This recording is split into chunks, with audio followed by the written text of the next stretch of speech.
আমি একজন যুবক, আমার হাতে ট্যাটু আঁকা আছে। এখন আমার ইসলামিক জ্ঞান ছিল না, কিন্তু আমি এখন ট্যাটু উঠানোর জন্য চেষ্টা করছি। ট্যাটু উঠাতে খরচ আমার সাধ্যের বাহিরে। আমি এই অবস্থায় নামাজ পড়ি, নামাজ কবুল হবে কিনা?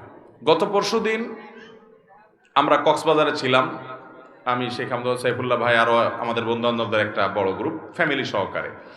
তো সেখানে একটা হোটেলে আমরা সকালে নাস্তা করার পর আমাদের এক বন্ধু, তার একটা ছোট বাচ্চা মেয়ে, সে এক ভদ্রলোক বিদেশি, চেহারা দেখে বোঝা যাচ্ছে ফরেনার, তার এই মাথা থেকে এই মাথা পুরো হাত ট্যাটু আঁকা। তো ওই বাচ্চাটা জিজ্ঞাসা করতেছে, আর ইউ খ্রিস্টিয়ান? তুমি কি খ্রিস্টান? ভদ্রলোকের খুব ইজ্জতে লাগছে। তো মেয়ের বাবা আমাদের পাশে ছিল, বললো যে ভাই, তোমার মেয়ে আমাকে কেন জিজ্ঞেস করলো আমি খ্রিস্টান কিনা? মুসলিম। তো এটা বলার পরে মেয়েকে উনি জিজ্ঞেস করলো, এই তোমার আঙ্কেল হি ইজ মুসলিম, তুমি কেন তাই খ্রিস্টান বলছো? সেই খ্রিস্টান না। তখন মেয়ে, বাচ্চা মেয়ে বলতেছে, আমি খ্রিস্টান মনে করছিলাম এই জন্য যে আঙ্কেলের হাতে ট্যাটু আঁকা, আমি তো দেখছি সব খ্রিস্টান ইহুদিরা এগুলা করে, এই জন্য আমার ডাউট হয়েছে।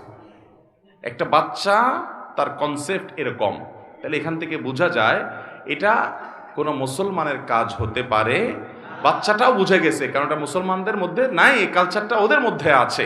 ভাইরা আমার, নবী করিম সাল্লাল্লাহু আলাইহি সাল্লাম এর অভিশাপ, তিনি অভিশাপ নাজিল করেছেন, আল্লাহ তাআলার অভিশাপের বদদোয়া করেছেন, লানতের বদদোয়া করেছেন। আল্লাহ লানত নাজিল হয় ওদের প্রতি যারা উল্কি অঙ্কন করে আর যাদের শরীরে উল্কি অঙ্কন করে দেওয়া হয়। লানাল্লাহুল ওয়াসিমা ওয়াল মুস্তাওসিমা।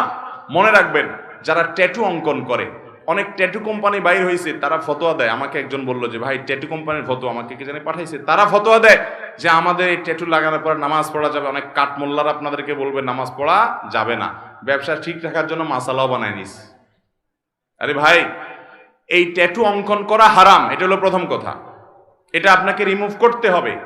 রিমুভ করার সামর্থ্য নাই, কোনোভাবে উপায় নাই আপনার জন্য, তাহলে আল্লাহর কাছে ইস্তেগফার করে মাপ চাইবেন এবং ওই অবস্থায় নামাজ চালু করে যাবেন। আপনার এই চামড়ার উপরে যদি কোনো কিছু দিয়ে আবরণ পড়ে যায় আলাদা, তাহলে এই আবরণ তোলা ছাড়া নামাজ ওযু হবে না, আর ওযু গোসল না হলে নামাজও হবে না। এগুলো এমন ডেঞ্জারাস যেগুলো সহজে তোলা যায় না, আসলে অনেক জটিল বিষয়, চাইলেও পরে তোলা যায় না। এই জন্য যুবক ভাইরা, আমাদের দেশে অনেক যুবকরা আজকাল এগুলো শুরু করেছে। ভাইরা আমার, একটু খেয়াল করে দেখেন তো, আল্লাহ বলেছেন লাকাদ খালাকনাল ইনসানা ফি আহসানি তাকওয়িম। আল্লাহ তাআলা মানুষকে সুন্দর অবয়ব সৃষ্টি করেছেন, এত সুন্দর হাত, এত সুন্দর চেহারা।